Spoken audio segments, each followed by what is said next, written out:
This is Geek Gab with your hosts, Dornall and me, Daddy Warpig. We are back. Geek Gab for, Saturday, October 15th, 2022. And golly, we're almost at a year here. Getting there. 1 month And into I'm not fall. complaining. I'm excited. That's great. I'm looking forward to 2023. Who I knew there were going to be so many years in this decade? Wow. not to burst your bubble too hard, Daddy Warpig, but you said the same thing at the end of last year. Uh, Last year was awful. And you know what was even the one great thing about last year? What's that? At least it wasn't 2021. Oh, I feel like we've gone through this shtick before, but man, the 2020s have been really rough. It hasn't been a great decade so far. Maybe we'll finish strong once we get the uh, cancel culture of nuclear war out of the way. What do you think? Sure, let's have hope for once. Let's smile and say, yeah, things will go great. I'm not kidding. I'm smiling. I'm hoping things go great. I'm happy. Things are going great for you know. Sure. You were supposed to step in there. That was Nope. silence for Nope. I'm gonna let you hang out there in the wind. Yeah. Uh, I can tell you one thing that's not going great. I'd love to go outside and enjoy the October air and perhaps do a little yard work, but Western Washington is still under smoke cover. The air quality is poor. It's been extremely poor this week, and so it's time to hunker down inside and because watch. they're burning your part of the state down. Well, I think most of the fires are just on the eastern side of the mountains, but it's been dry everywhere.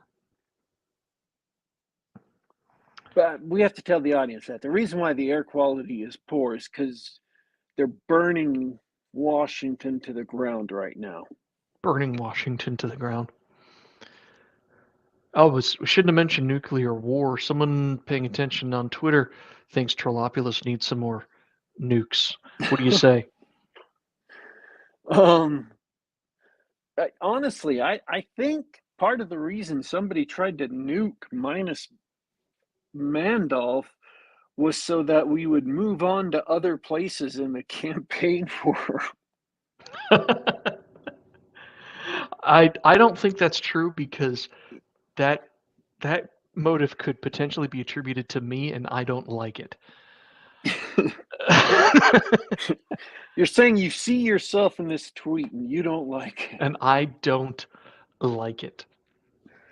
Um, Carlos Carrasco, Washington State. We get wildfires every year, and we've got lots of coniferous forests, and summer's dry. It's not like California, but we have our own wildfire season,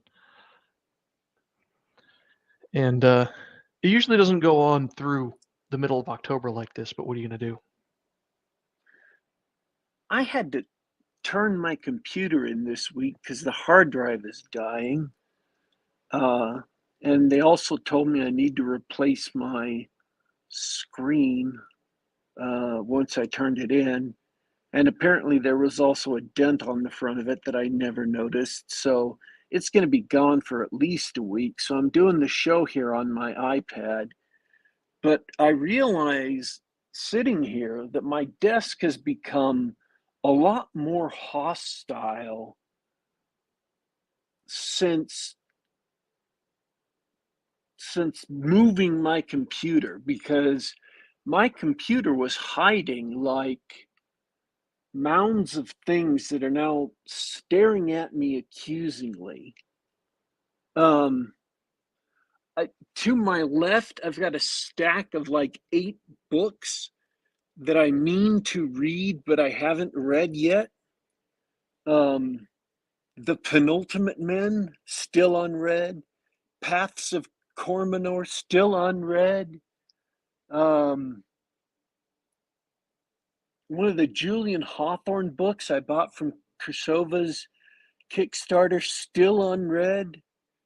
Um, Including, and also The Eye Inside by Alan Dean Foster, Dagger by David Drake, The War Games movie novelization, book called Steel by J.D. Masters, all unread. To my right, I've got the Complete Enchanter by released by Baen Books, still unread, and it's sitting on top of 2 hard drives. I'm supposed to have gone through and deleted stuff I didn't need. That's work I hadn't taken care of.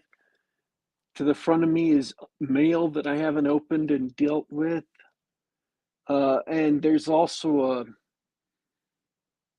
a model, 6, 7 inch model of drop ship from the movie Aliens, um, with all the pods and stuff opened up, so it's in full flight mode. That I just have sitting on my desk because I haven't found a place to put it up with.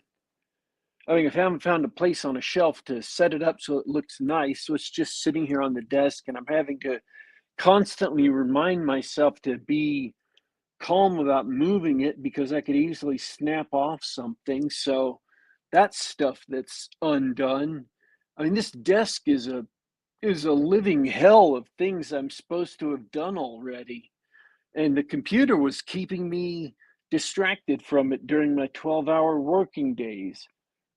I've literally got a milk crate filled with comics that I've bought in various Kickstarters, that are all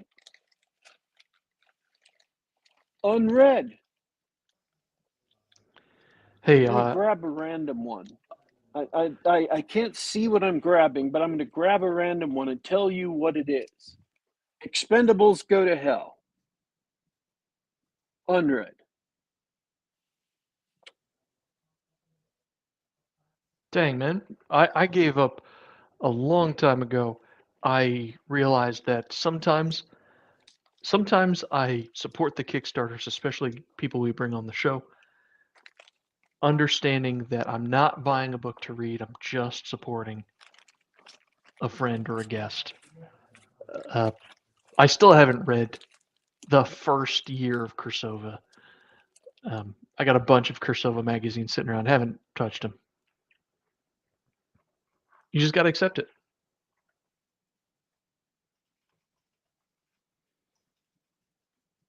I I grabbed another one. It's Another Case for the Littlest Umbrella, not read. So yeah, this is a glowing hell of things that I haven't done that I should have been doing. That my computer was hiding from my eyes. Uh, so I'm just gonna have to focus on my iPod because otherwise I'll never get through the show. No, I finished last night. I finished an audiobook. Sorry, I was trying to remember what they were called. Um, Audiobook. Larry Niven and Stephen Barnes, Dream Park.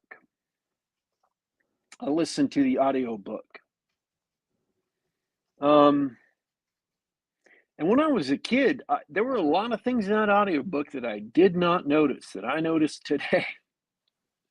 I don't really want to review the book, but man,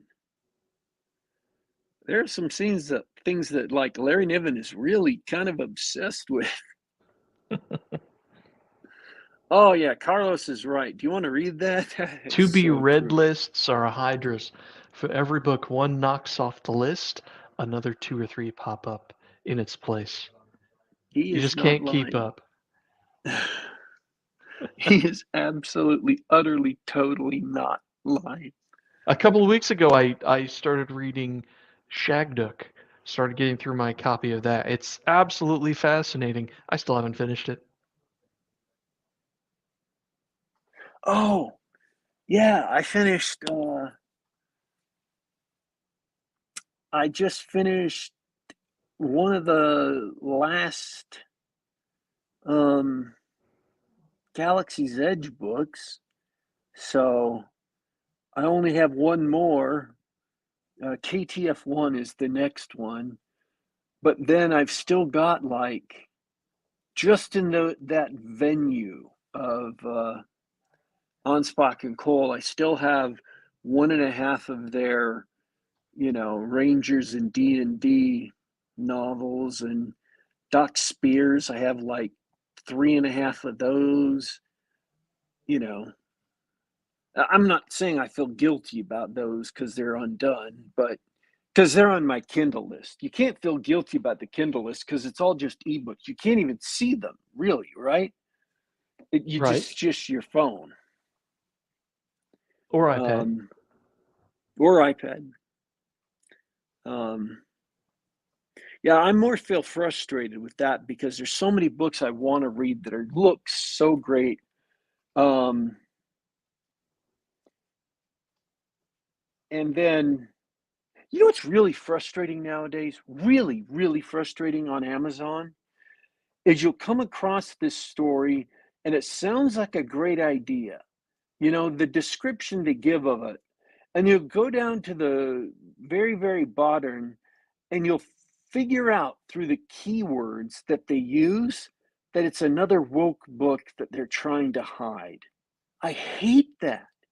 I hate getting excited for a book and getting down to the bottom in the categories they've chosen or the words they've used at the bottom or the blurbs they put in from publishers weekly or whatever it is, and figuring out, oh, this is just another woke piece of trash and they're trying to hide it. I just, that makes me mad. That makes steam come out of my ears. I It's a big problem. I don't like putting up with it myself. I'm actually currently planning. Speaking of to be read list, I'm planning a bookshelf for my living room. I'm gonna have a place to keep books and board games. Actually, I've got quite a few board games I'd like to stack up there as well. Make a sort of like a reading playing nook, and I I think it's going to be great when I get a shelf big enough to hold all these books and games that I have, and realize just how little time I spend reading and how little time I spend playing. What a curse! Yeah, yeah. It's. I have one 4 hour block of time during the week that I actually get to play a role playing game. It's it's tragic. I've basically given up playing my. I've talked about this before, though. I'm not going to do this again. But I've basically given up playing my console. Um, I found last week I instead of watching TVs and movies for one night, I turned that into playing a game night. So I played 3 hours through the Shadowrun RPG, and that was fun. I really enjoyed that. Um, so I forgot when I was creating the character just how useless uh, shaman magic was in that first game. Just I never there, played, but there's no such thing. I mean, shaman magic is just a different flavor of all the same spells. in Shadowrun, the tabletop game, it Hmm. is not in the harebrained schemes, uh, 3D isometric RPG that they kickstarted. Oh. um, which came out on the Xbox console or Xbox One, whatever you wanted to call it, and the PlayStation console just like 5 months ago.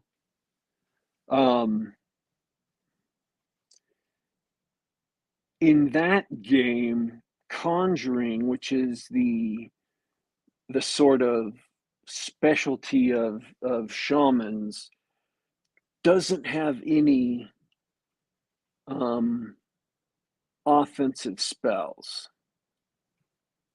Oh. All it has are buff spells.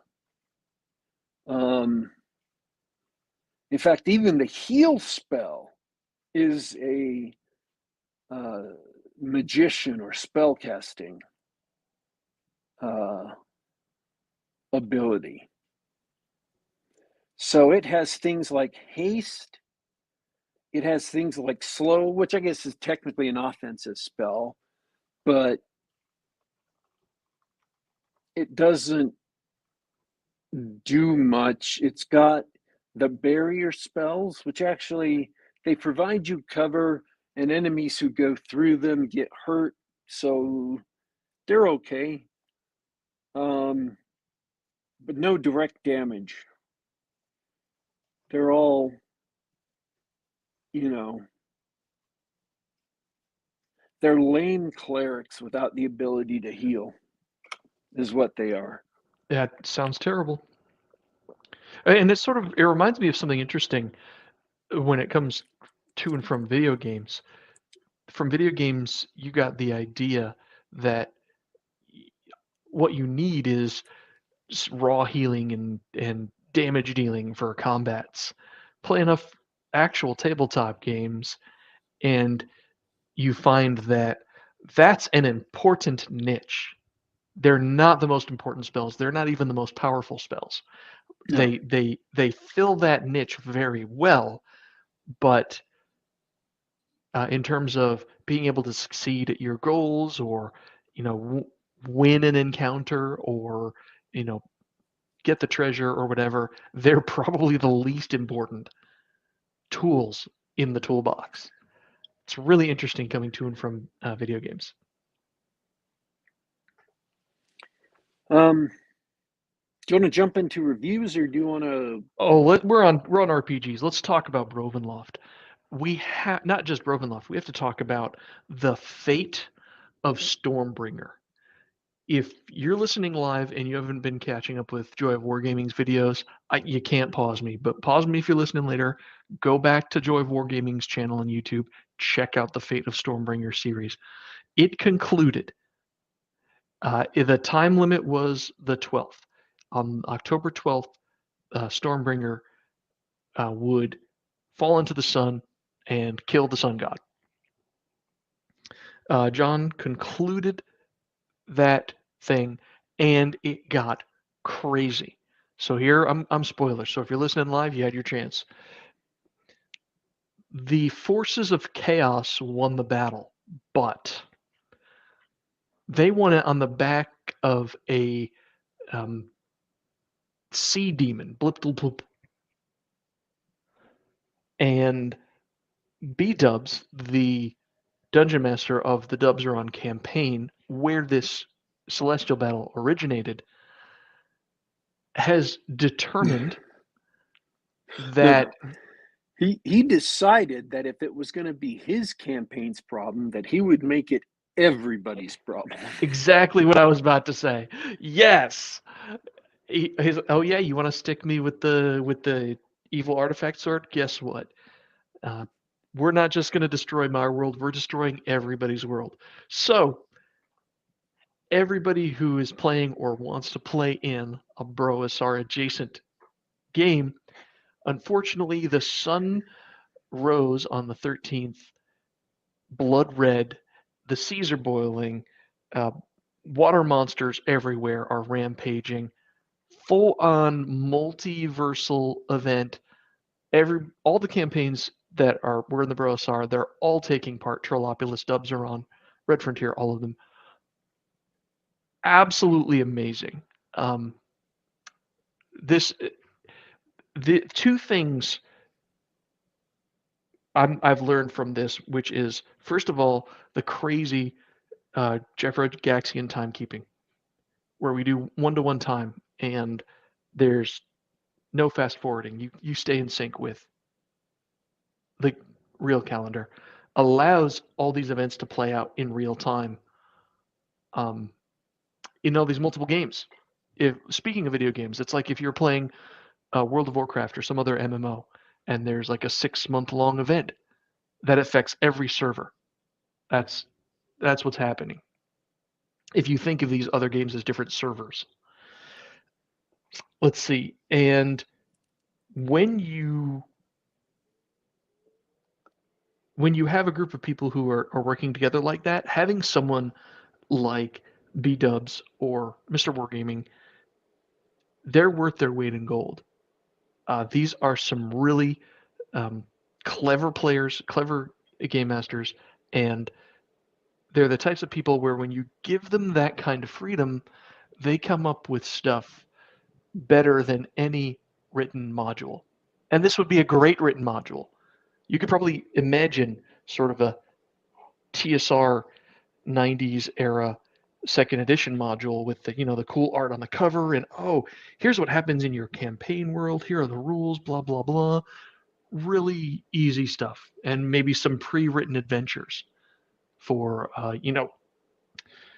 stopping the cultists of the Sea Witch or whatever, right?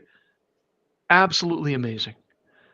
Uh, Amazing stuff organically coming out just from some creative guys playing the game. I highly recommend Mr. Wargaming's channel, Joy of Wargaming.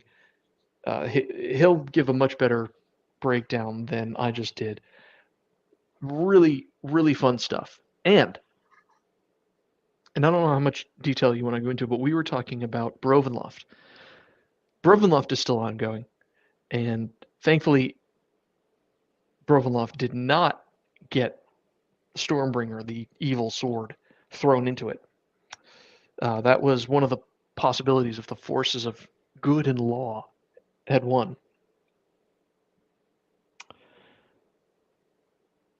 We have made a couple of discoveries in session play, which is Brovenloft has become the best place for modern modules. By modern modules, I mean the theme park adventure for a night module. The sort of thing that the Brosar ostensibly fights tooth and nail against, because we've opened up this weird world where all these giant Halloween monsters are duking it out, with their giant armies in the background. So how do you interact with that? You can't necessarily fight one of these big guys one-on-one, but you can go to their domains and experience the style, the flavor, the danger of those domains, and try to come out of it with some magic items or treasure or whatever, a standard D&D adventure. Well, it's incumbent on your DM to convey that sort of setting and flavor when you play the game.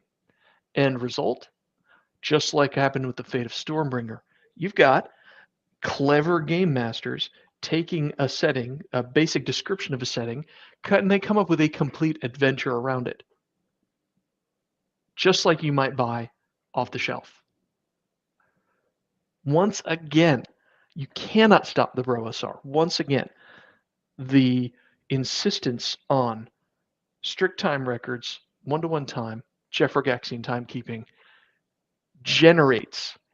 naturally generates all the scenarios, all these gameable settings and scenarios that game companies have been selling us for 30 years. How do you get there? How do you get from point A to point B? You get there by following the time rules and letting your players and letting your game masters just be creative. And it doesn't have to be extemporaneous. They just have to be creative. You don't have to think of something right off the top of your head at the table when you know, hey, we're playing Advanced Dungeons and Dragons next Thursday. So, sometime in the next few days, I can sit down and add to the game. I can come up with a few dungeons or a few adventures that fit the game and where the party's at. Or if I, for existing NPCs and parties, I should advance their plans. I should check in with some of my NPCs, check in with some of my domains, see if anything's changed in the past week or see what's changed in the past week. All of those things generate scenarios that are just as good, if not better, than pre-printed scenarios. More importantly, there's ownership by the players and the game master. All the players are invested. They don't know. It's not like they're being read to from box text in a module. It feels like a part of that world. Once again, every week or two, these guys are demonstrating exactly how powerful these rules and concepts are. These guys have taken, and I say these guys because I've joined up. I'm mostly a player. I'm not creating anything. These guys have these guys have actually shown how to make this stuff. And as Bradford Walker says, Brosars found out how to fulfill the potential and promise of the tabletop RPG medium and justified the medium's existence. You can't do this stuff in a computer game ever. You can't do this stuff in a card game or anything like that. Go to those games for their experiences. I love computer games. I love card games. I love board games. These experiences can only happen at the table. And I'm not talking the playing of roles, the theater of the mind, the sort of theater kid kind of D&D, the kind that you see on shows like Critical Role or something like that. That's not what I mean by those experiences. You can have those experiences too. I'm talking about the actual gaming experiences. Nothing beats it. I'm done. Okay. I hear the audience applauding even now because you're right. And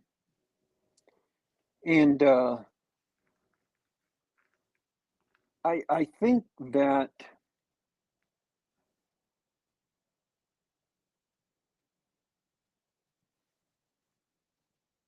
at least when looking at Brovenloft, people as players, not as patrons, people as players were wanting to get involved in these, you know, in these shenanigans on the ground. But, and the expectations in September were that the patrons were going to be creating dungeons and stuff for adventurers to go in and deal with, and that's how they would be interacting the with the play. But at least as far as we've seen, that hasn't happened. So, and maybe that did happen for other, characters from other campaigns who were in Brovenloft because their game masters were clued into what was going on in other places on the map. But for people who were primarily in the Rome, Twin Peaks area, they didn't have any of the info necessary to go adventuring in places outside that. So they were looking for something to do. I popped up and said, yeah, I can give something ready for Thursday night. And people were skeptical. They're like, no, we don't know how to get out and go adventuring in, Bombrasilia, which is my sort of uh, district in the Trollopolis campaign. And I was like, no, this is this is October. We're playing Brovenloft in October because after October, we don't know when we're going to be playing Brovenloft again. Mm-hmm. So on Thursday, I put together a Brovenloft adventure, and we went ahead and did that. Instead of waiting on a patron to do something, I just put together my own thing and worked with Kess to have it have an impact on the patron play so that it could actually be connected with Brovenloft instead of being all off on its own. So And that yeah, guy, and that's amazing that you did that. Kest, the master of Brovenloft, he's been working non-stop since October came out. I can't believe this guy's getting any sleep. But yeah, all you had to do is send him a message. Hey, this is what I want to do. so Which is kind of a pity, but because it would have been better. Some patrons gave more information, more useful information than others, but in the end, it was enough for the game masters to jump in and make something. so I got an idea for next week to run something else in a different part of Brovenloft so that we have a different, we can take advantage of these different places with different themes and different play styles and stuff, just so it's not all the same and it's not all boring and stuff. Um, Yep. so I'm going to do another one next week and we'll see how it went. I think the one this week went really, really well, from my point of view. Yeah, the integration was good. There was we had a problem with tired players again, but the integration of good, and as far as getting the player characters in there, was real easy. It fit right into the milieu, and we were able to have an impact on the broader patron domain game without having to directly interact with any of the patrons.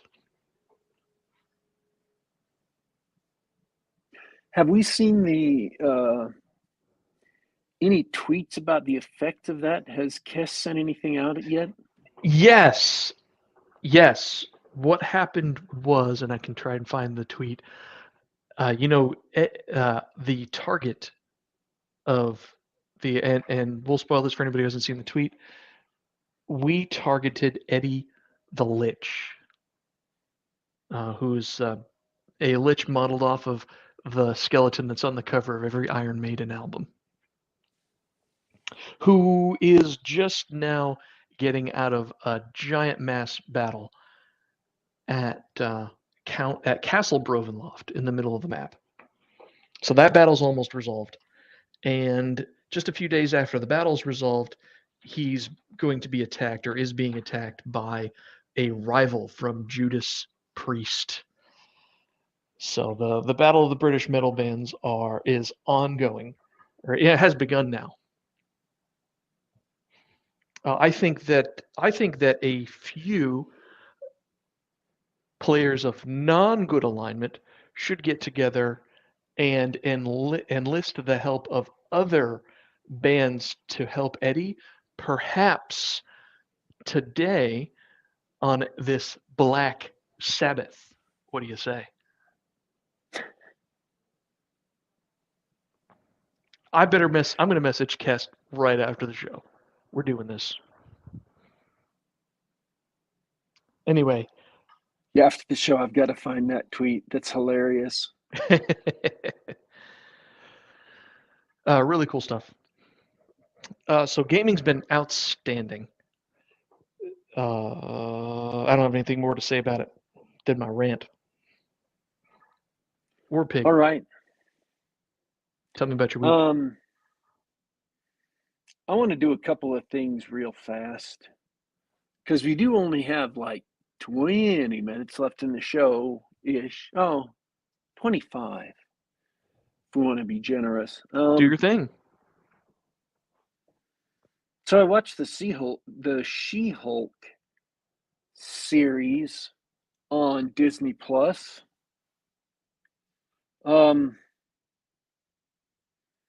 It was basically a feminist using She-Hulk to complain about all the things that you read about feminists complaining about. So in other words, it was just like every other TV streaming show that they've handed over to feminist writers because they all end up complaining about the same thing. They've got to have the award for the group of people with the least ability for humor. I said that awkwardly. They have no sense of humor. Feminists, I mean. It's That reminds me of a joke. Warpig. How many feminists does it take to change a light bulb? I do not That's know. not funny.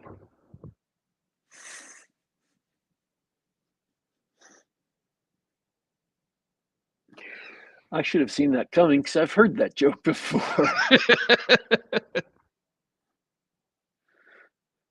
I feel like I need to slap myself because I am verging on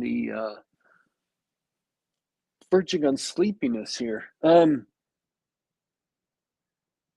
the sad thing about it is the comment I just made, they either mocked or pre-marked.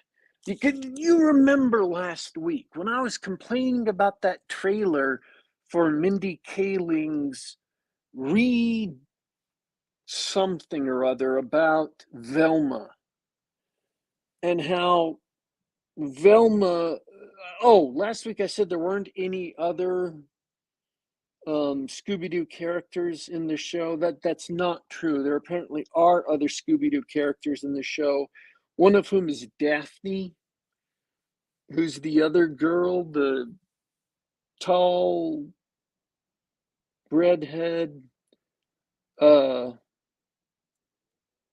kind of fashion plate one who dresses nice and is really good looking. She is in this show, and you wouldn't know it from the commercials, but the description in the first trailer says that she has quote unquote complicated feelings for Velma. Now, you have to have been around woke people enough to know how to translate that. But those of you who have been around woke people enough can translate that easily. Because it doesn't mean what it might otherwise necessarily mean. It always means one thing, that her feelings are complicated always means one thing. And you should know already what I'm talking about. But, anyways, you remember how I told you that, like, the entire commercial was basically a take that against the audience of Scooby-Doo, against the audience of anybody Sure. who, oh, we're changing things, and the audience thinks that everybody should be keeping it the same and stuff. It's basically an I hate you letter or a hate letter to the audience. Well, the end of She-Hulk is basically a hate letter to anybody who's a Marvel fan or who is a male who dislikes the show, anybody who has any criticism of the show who is a man, you are sexist. You hate women. That's the only reason you dislike the show. Your criticisms are invalid. You hate women, and your criticism comes from your deep hatred of women and your insecurity when faced with strong women. You are scared of women who are strong women, and therefore you manufacture criticisms of the show.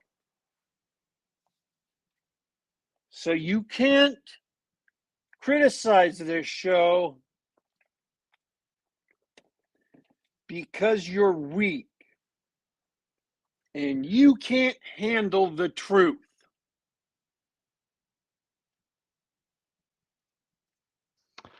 It occurs to me that if it were true, they wouldn't have to shout it so loudly from a character's mouth.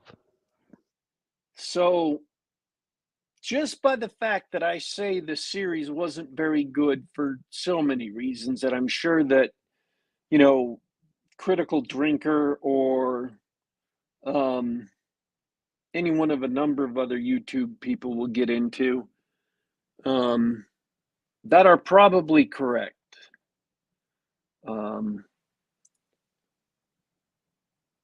They have invalidated all of your objections. You can say, man, that ending was a mess. It was lame as heck. It sucked. That ending sucked. And even if it was true, you can't say that because you're a man and nothing you say matters. Sorry. They called you out. They called you out in the ending, and you've been called out. You have been exposed. You are a man baby.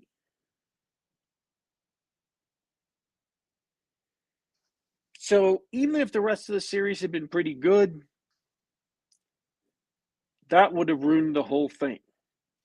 Now, I would like to go on record as saying that not literally every minute of the show was a feminist complaining about first world problems.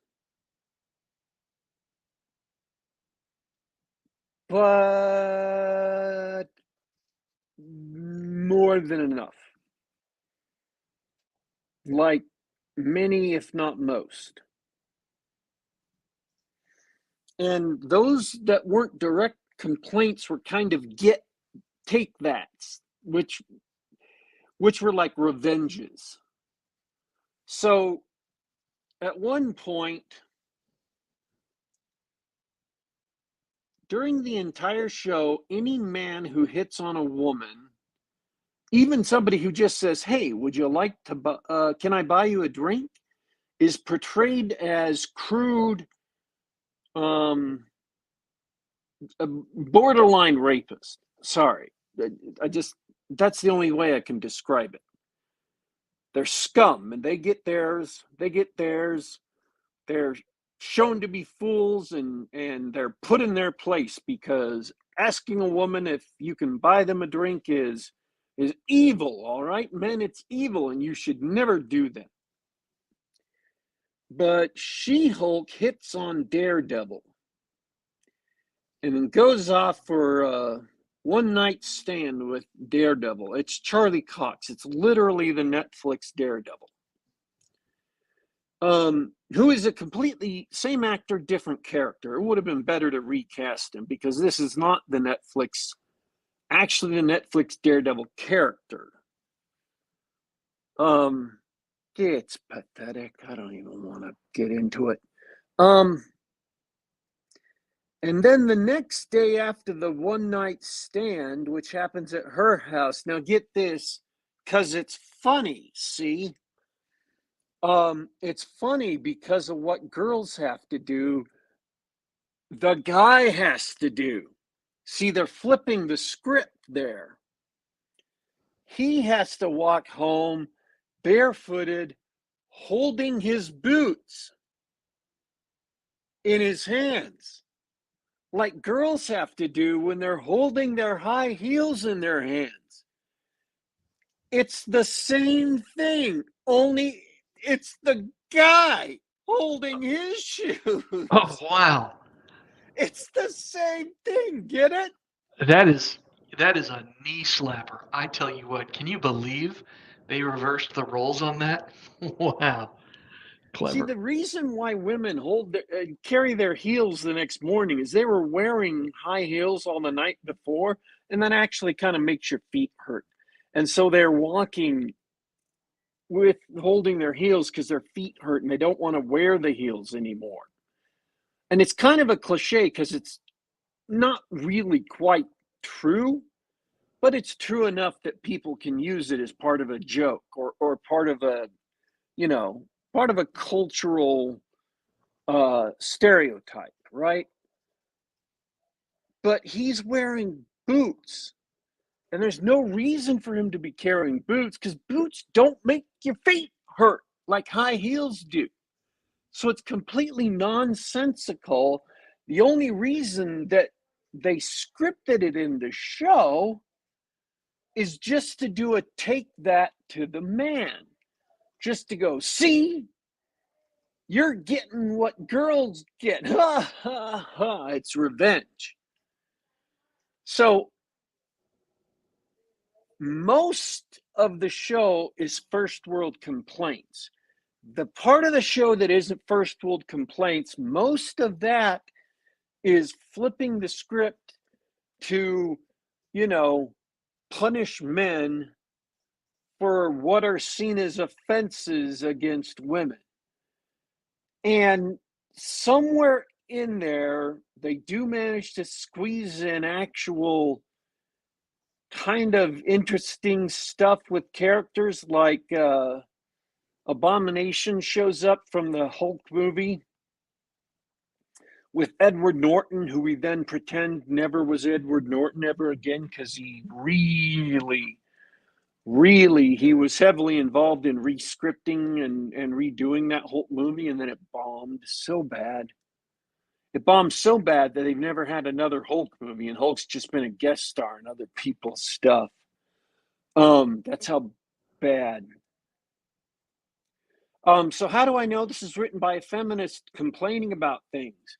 In the original She-Hulk origin, She-Hulk got in a car accident, and then Bruce Banner saved her life by giving her a transfusion of his blood, and that's how she became She-Hulk, because she got Bruce Banner's gamma radiation infused blood. She was his cousin, so she had the same genetic traits as him. So she became She-Hulk because she could survive it the way he could survive it, whereas other people would just die. Any random person off the street would just die. And that kind of makes sense in a comic book physics sort of way. You can buy that if you're buying the fact that Bruce Banner could survive the gamma radiation thing at all. Okay. So how does she become She-Hulk in this series, in the Marvel Cinematic Universe?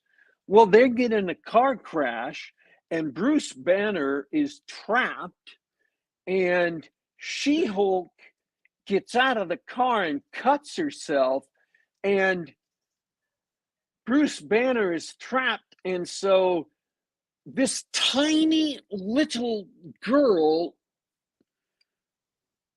and she's tiny, the actress is playing her is short. She's like 5 foot nothing. And she's got the skinniest arms you've ever seen. And she goes to save Bruce, her cousin. And as she's trying to save him, a couple of drops of Bruce's blood land in this open cut. So it's not a huge blood transfusion that inundates her body with new blood. It's literally like 3 drops of blood fall into her open wound, and that makes her She-Hulk. Now, there's this thing, this trope they rail against, which is called the damsel in distress, where a damsel in distress is any woman who needs help from a man.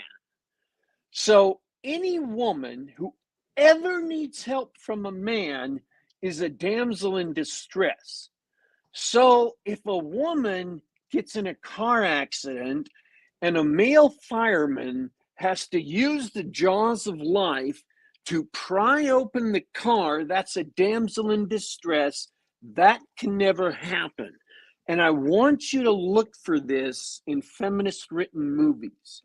They will go to great and stupid lengths to ensure that no woman ever has to be helped by a man in any situation for any reason. And the more feminist they are, the stupider it will get. And the smaller and smaller and pettier the situation will be that the woman can't be helped by a man. If she drops something on the floor, no man can help her pick it up. That's how petty and stupid it is. So any problem that she gets into, no man can help her get out of it. Other women can, or she can get out of it herself. No man can help her.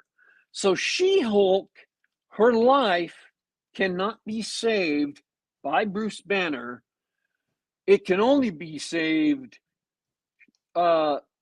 she can only get the blood by accident, and she's trying to save him. That's feminist doctrine. That's a first world problem. Women getting help from men is offensive, and if it is put in a movie, it is offensive, it is demeaning to women, it is contributing to the oppression of women in society. You, sir, you have written that in their movie, you have written it in your movie, and you are contributing, literally contributing to the violence against women in society. You are literally, in a real sense, contributing to violence against women.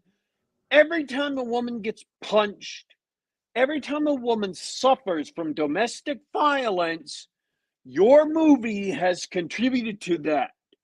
I am not making this up. I, Daddy Warpig, am not making this up. This is a real accusation that gets made.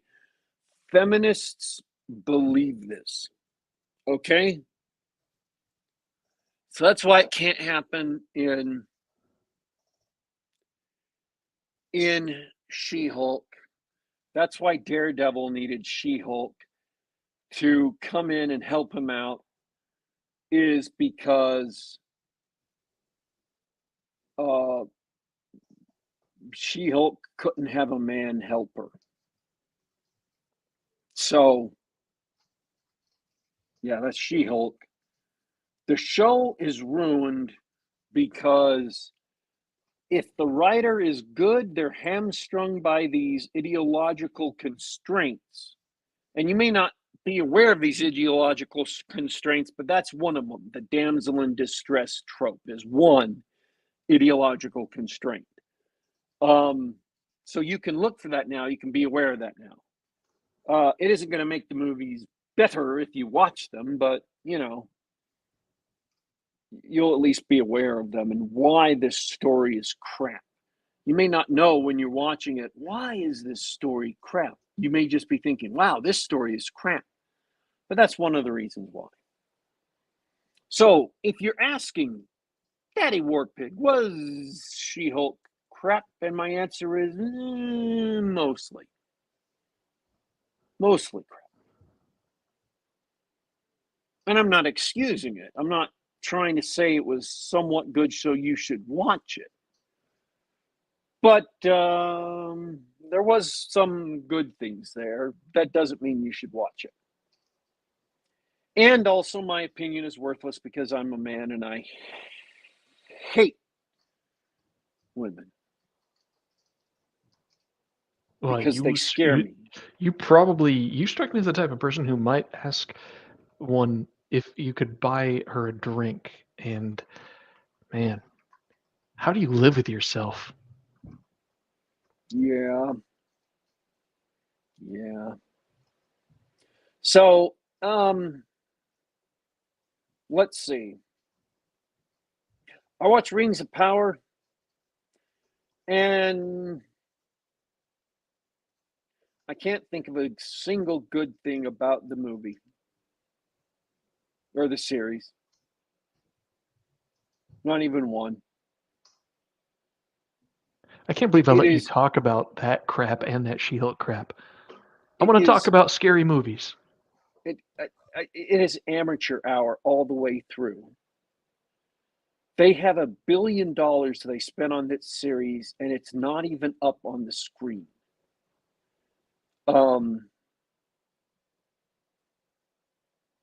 She-Hulk didn't spend as much as this, and it looks like they had a bigger budget in She-Hulk. Except the CGI is terrible. Terrible CGI. But the costuming and the sets and stuff actually were high quality. So I guess that's one of the good things about She-Hulk. They had a low budget relative to the movies, but it was all up on the screen. You can tell they had a budget. And everything in Lord of the Rings just looks like amateur hour. It's horrible. Nothing good about that show. Nothing. 0% good.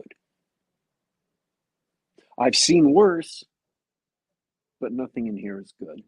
It's just not the worst I've ever seen. Go ahead, talk about your horror movie. What? Oh, I was completely blinded by the report that Rings of Power was amateur hour. Well, I Totally, mean, totally came from left field.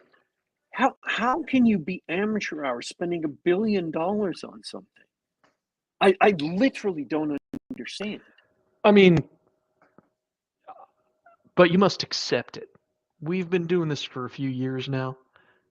It's been like this forever. It's awful. Well, I can't believe that you even subjected yourself to all that garbage. You know it's garbage. You know it's going to be garbage. but even like, let's say Winter Soldier and the Falcon, which was pretty much mostly trash. Um, they had good stuff about it. They had great action scenes. That's something I can say about it. And it didn't look like crap. They had all these things they shot on location, and it looked great. The location scenes looked great. Had stupid characterization, had silly plots, it had, questionable things. It had this long lecture at the end, but it looked good. The costumes looked good. The special effects looked good. I mean, it wasn't amateur hour. It was the scripts and the writing and the politics, the ideology they were trying to push that ruined that show. But they had a fight on top of like trucks or buses or something on the road, and that was great. That was a cool fight. I could stand to see that fight again because it was great. I wouldn't mind seeing that fight in any other movie. It was fun. I don't understand how you spend $1 billion and you hire the people who were doing the Rings, the Game of Thrones didn't have amateur hour costumes. They didn't have amateur hour sets um, up until season 8.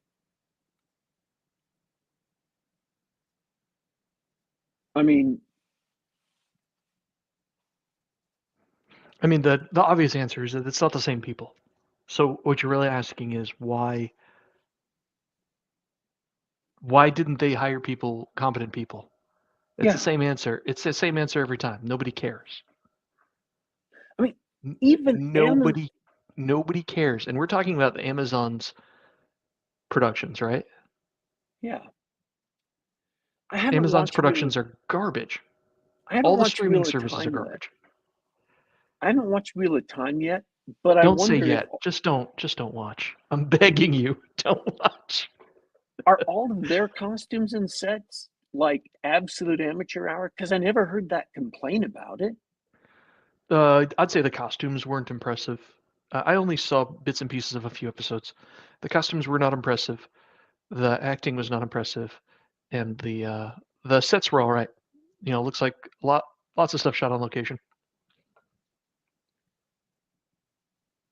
Just, I mean, even Netflix's series had gorgeous sets, even if the series weren't great. Uh, the sets for Resident Evil, as much as I disliked that movie and I still stand by my review, the sets they had were great. Anything they shot on location, they picked good locations. Their settlement in the middle of the zombie apocalypse looked good. You totally bought it, you know. When they were running down the hallway of what was supposed to be a 30-year-old abandoned industrial park that they had turned into a place for people to live, it looked exactly like that. It didn't look like crap. And anybody listening who remembers my review of that was pretty harsh. But the sets all looked competent. The costumes all looked. I, I, they didn't wow me like Dunes did. Dunes had wow, that's awesome costumes. But these all worked. I didn't notice them. I didn't notice anything wrong with them, so they worked well enough to for me to just say, "Hey, everything's good with that." I do not understand how you. I mean, I do understand. You hire the wrong people to do everything else. All the people you hired right at first were incompetent or amateurs, and they're the ones who did all the hiring of everybody else. So, yeah, that's how you do it. The people you picked at the beginning were B class people, and they hired C class people to do everything else. And there's no incentive to do otherwise.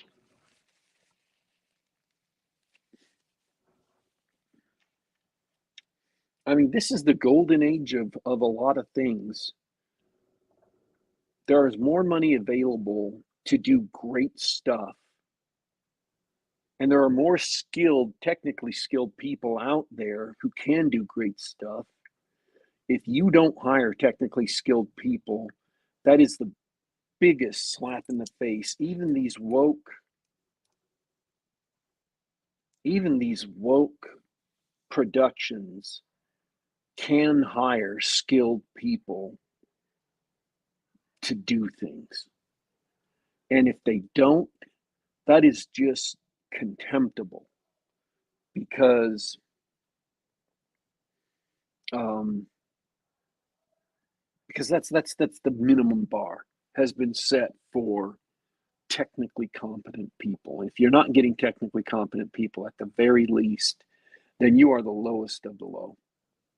I mean, because even woke people are hiring technically competent people. And I will say this as far as hope goes, I've seen a lot of movies that are skipping the message recently. They may be quietly woke in a few areas so they can slip past the mob, but they're skipping the message. They've learned that much from the last few years is, you know, they'll be passively woke instead of loudly pushing the message. I'm not saying that's any better because they're still poisonous, but they're trying to be more subtle about it. They still haven't learned to be entertaining, but they're trying to be more subtle about it. Mm-hmm. You keep talking about this and drawing out my commentary. We have at least two more things to talk about after yours. So, Do you want to talk about them, or do you want to save them for next week? no, I want to hear yours. Oh, this week's movie night for Halloween times, we sat down and watched Old People. Doesn't sound scary, does it? It It is sounds like you were on a bench at the mall. just hanging out, watching life go by. A horror movie from Germany, set in a small town where most of the young people have moved away, and it's full of the elderly. They're lonely and ignored, and they're so disconnected from their families that they begin to turn feral. They turn into animals. The message is heavy handed. There, you might have picked up on it. As far as movies go, it's essentially a Walking Dead flick, except the monsters are somehow atavistic or possessed elderly people. Some of the action's fun to watch, but I can't recommend it.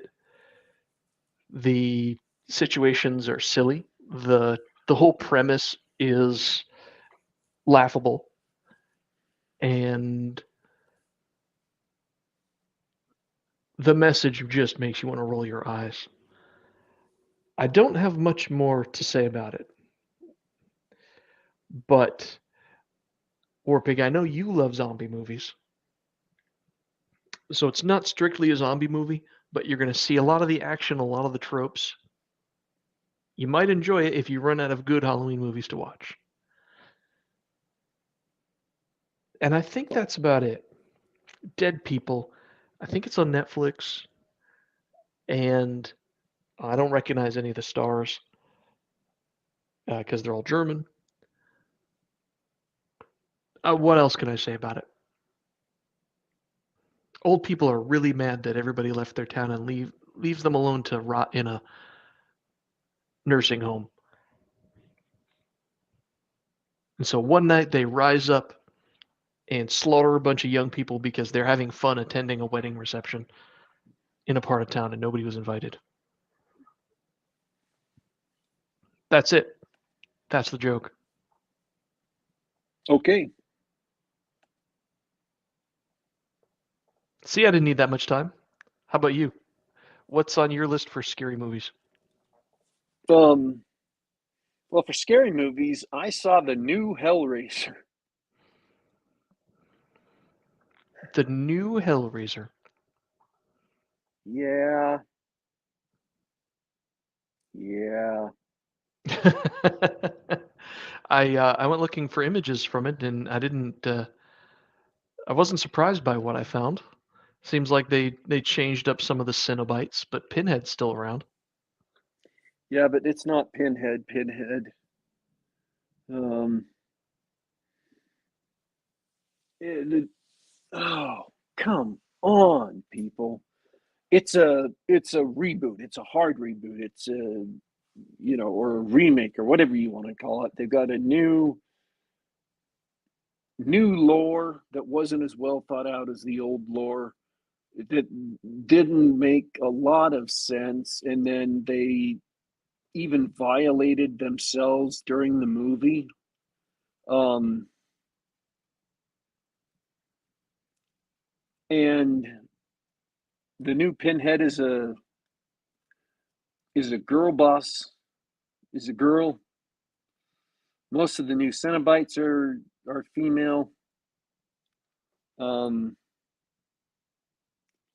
and look, Hellraiser itself, as a horror movie, didn't follow any of the established genre patterns. It wasn't a zombie movie, it wasn't a slasher movie, it was its own thing. And I'm not putting down zombie movies or slasher movies because I like both of those styles of movies. You know, the Friday the 13th movies, great, love them.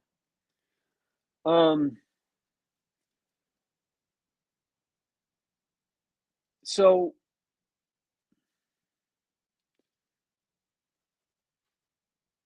after watching, there were so many things that I disliked during the movie. So, I want to talk about all the things I disliked during the movie, but this is the worst, the deepest problem is that they changed the pattern of the movie to be a slasher movie. In that, there's a bunch of early 20s kids who mostly die one by one.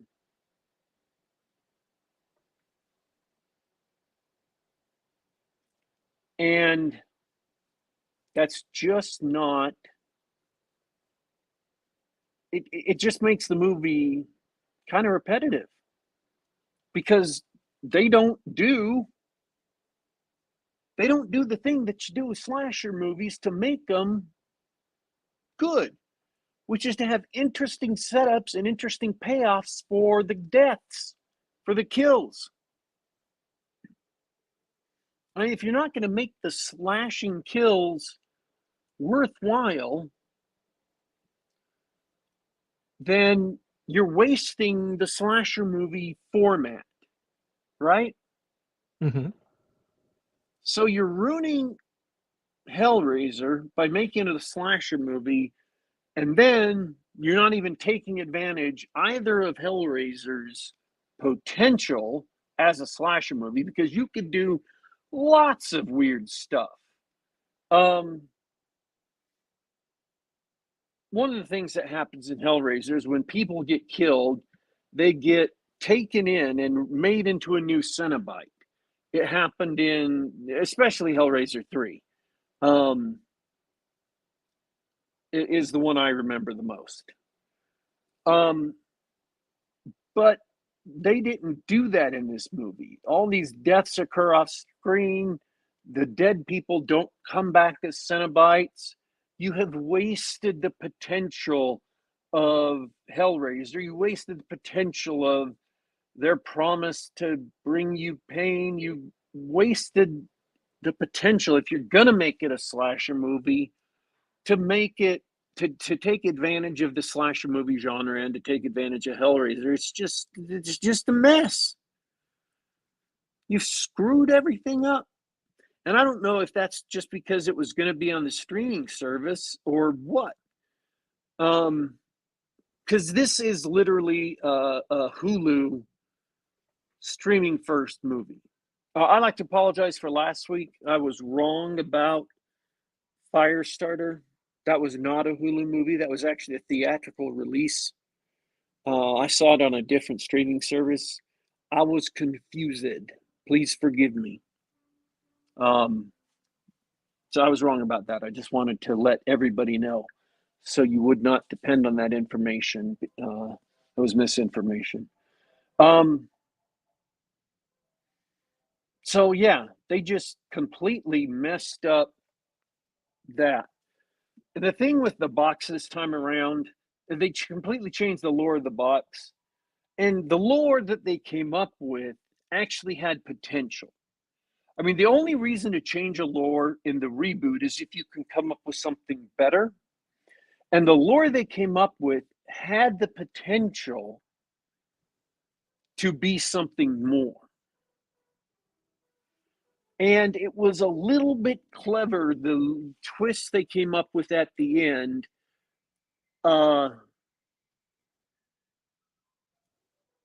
so there was actually something good in the story, but everything else around it was not good, and it was awful. I had a friend who was telling me about this story idea he had where a character had to do all these things, and he had a series of people who were obstacles in his way, but for restrictions he had put on the character couldn't kill them himself because it violated his moral code. And so a series of other people would conveniently kill them for him. And I'm like, look, Mm-hmm. you simply cannot have everything conveniently happen for your character. You just can't. You have to bite the bullet. All right? Your character has to act on the obstacles himself.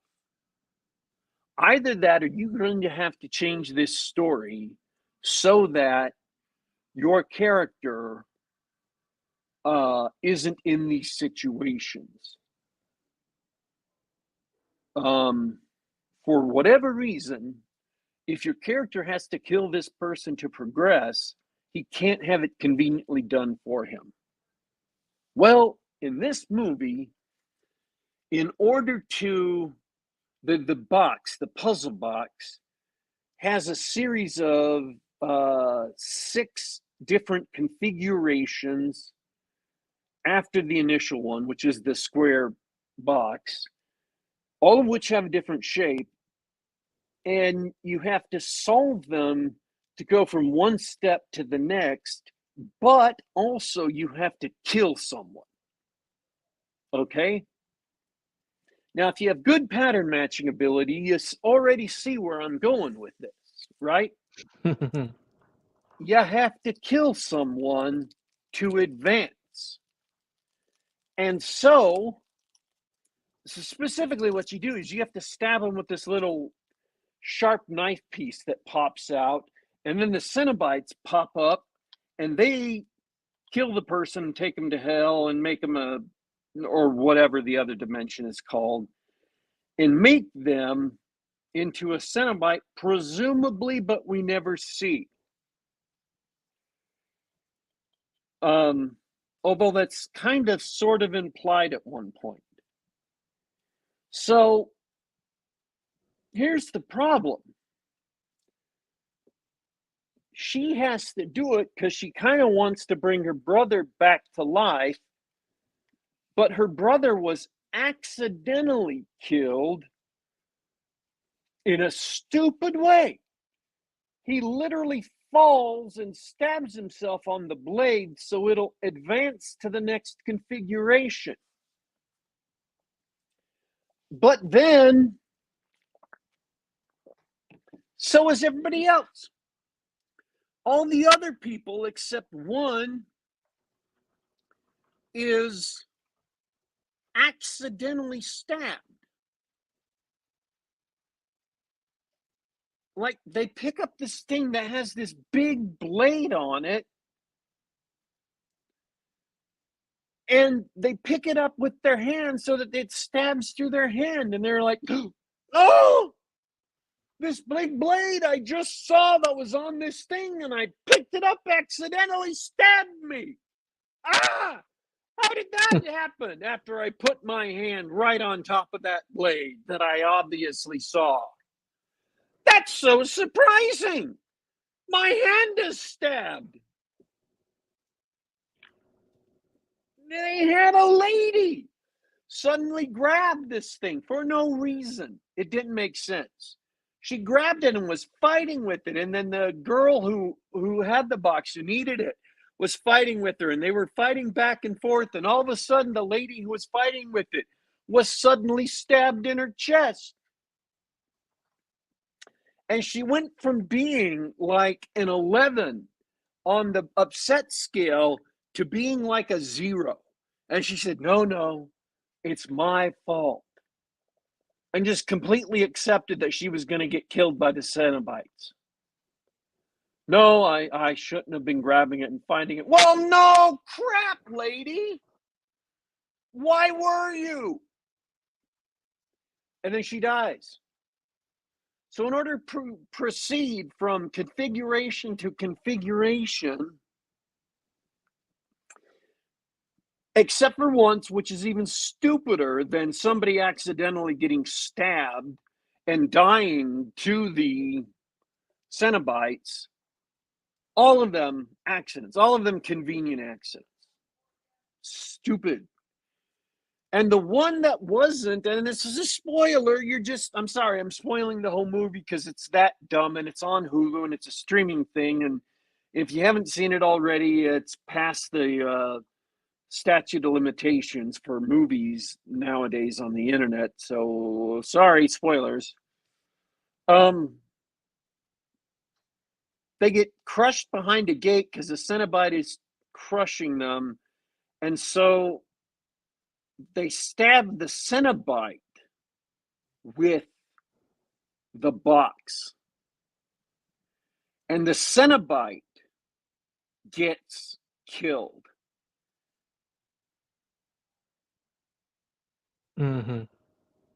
Because, I don't know, it doesn't make sense. Nothing should happen to that Cenobite. Nothing. She should be forced to stab the other person right next to her. But the script is going out of its way to make her a good guy, so everything is done conveniently. All of her obstacles are conveniently moved out of her way, which means the character doesn't have any agency. She's never taking action.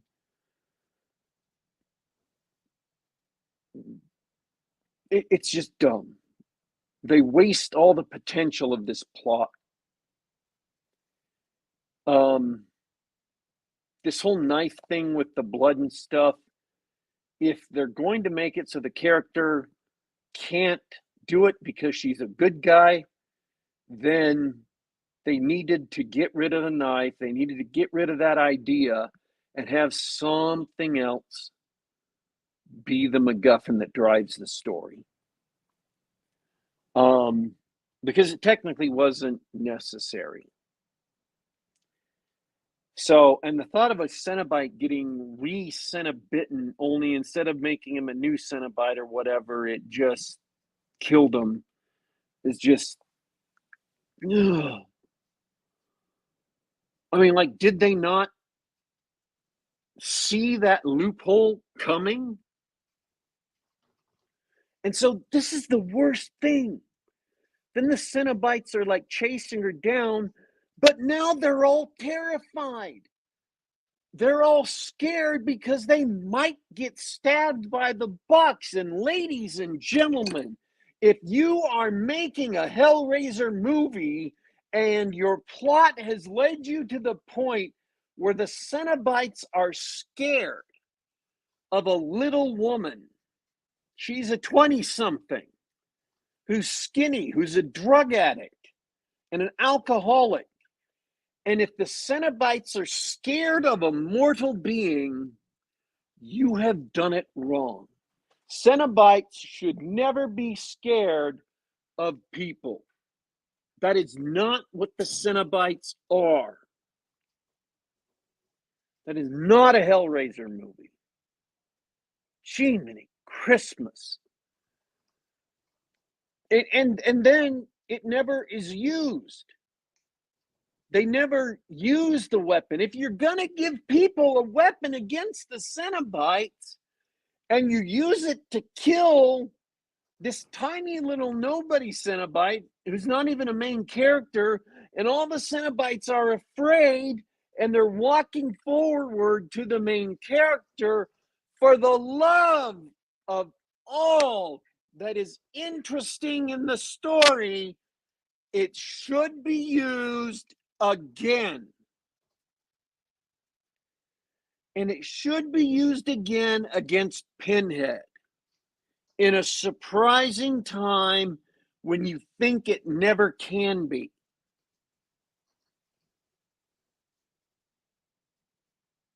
I am weeping for how badly this story was written and how much they wasted it. Cenobite should never be scared of people.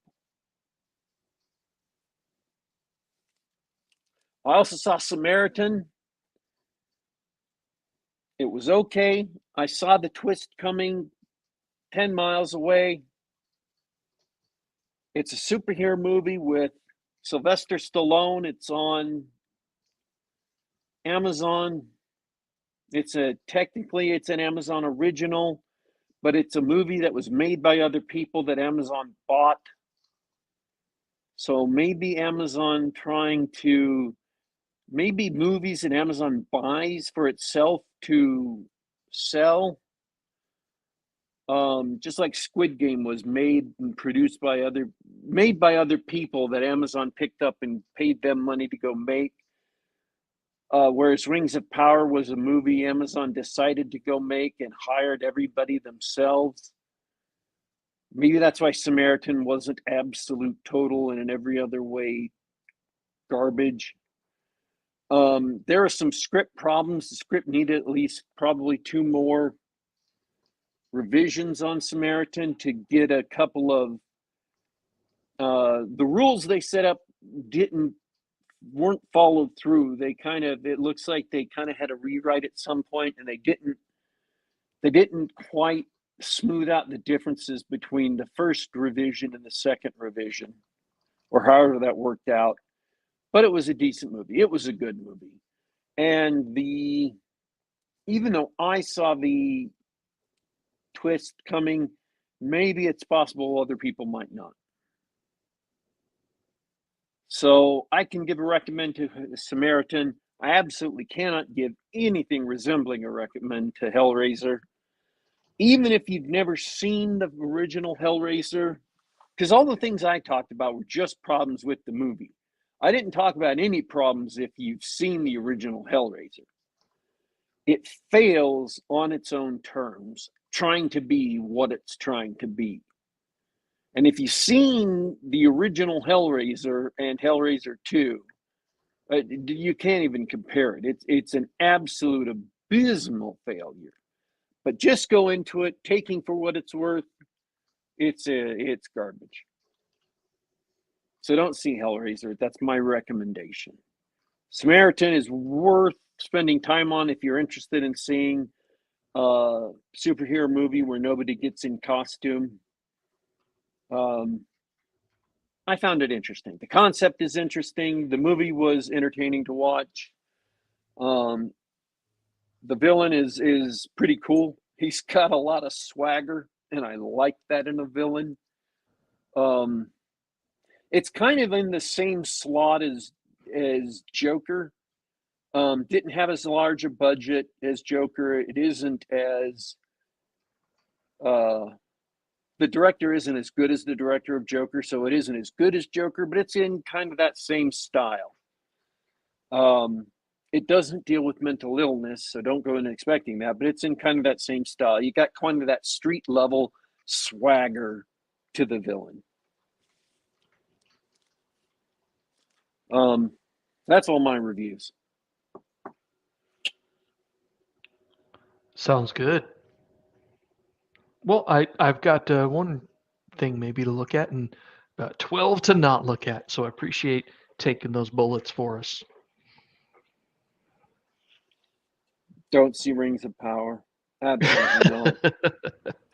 Don't see Hellraiser.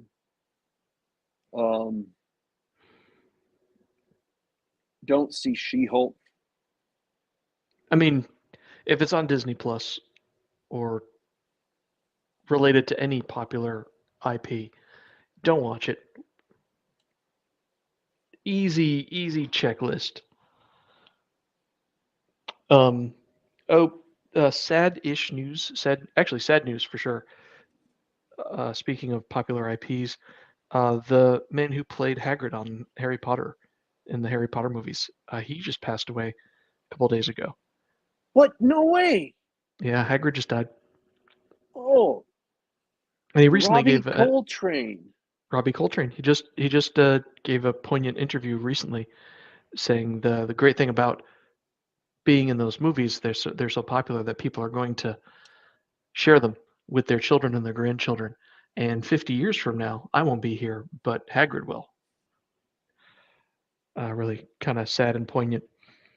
So rest in peace, Hagrid. He had a he had great roles in the James Bond prior to the blonde one. Not Pierce Timothy Brosnan. Dalton. Pierce Brosnan. He had great role in the Pierce Brosnan Bond movies. He played a Russian uh, former KGB guy. Uh, did such a great job with it. He was one of the best things about those movies. Um, and all of the secondary characters in those Bond movies were really good up until the last one, which was awful. The one with Halle Berry and the invisible car with the Madonna soundtrack and Yeah, Rosamund I Pike. actually don't watch James Bond movies, but I'm pretty sure you mentioned Madonna. That's got to be Die Another Day. Yeah, The entrance of pop stars into the Bond universe did not escape my oh notice, even though I don't watch the movies. no, she didn't appear in it. She was it was her song that was the Yeah, theme that's song. that's what I mean. They got more pop stars doing theme songs. I don't know Um, if Madonna was the first, but but yeah, he had a great role in those. That's what I remember him for, not Hagrid. I kind of note that he was Hagrid, but man, for me, he'll always be that Russian. That was my introduction to Robbie Coltrane. Oh, also, R.I.P. Rest in peace. Angela Lansbury died last week too. yeah, wow. One of my favorites from the weird live action 70s of Disney is Bedknobs and Broomsticks. Yes, absolutely. Uh, and she was just a Jessica Fletcher on Murder She Wrote. Hmm. Cut her Um, teeth on old noir movies in the 50s, I believe. so I mean, she led a long and healthy life. She was like 90 something when she died. Hmm. So it's not like it was completely unexpected, but still, it was sad. Um, so rest in peace, Angela Lansbury. Rest in peace, Robbie Coltrane. Um, yeah, well, I think we can call it. Sounds good. It was a lot of fun talking about D&D and Brovenloft and all that stuff. Once again, just to repeat, if you haven't yet, Joy of Wargaming on YouTube, great stuff. Brovenloft, hashtag Brovenloft on Twitter, or the BroSR, spelled just like it sounds. Check those out. Really interesting stuff in tabletop games. And don't watch any crap movies on your streaming services. I appreciate everybody hanging out, and it was great chatting with everyone in the chat live. So if you like the show, come on back next week. And I hope everyone listening later really enjoyed the conversation. And I enjoyed hanging out with you. As always, Daddy Warpig, have a great week. I want to thank everyone who came in and listened to the show. I wasn't able to keep up with chat for various reasons, but I hope to go back and reread it, read it after the show. Let's see. I can't think of anything else. I've still got a. I am still watching Andor, and I'm still watching whatever the other one I was. Oh, Dance of Dragons.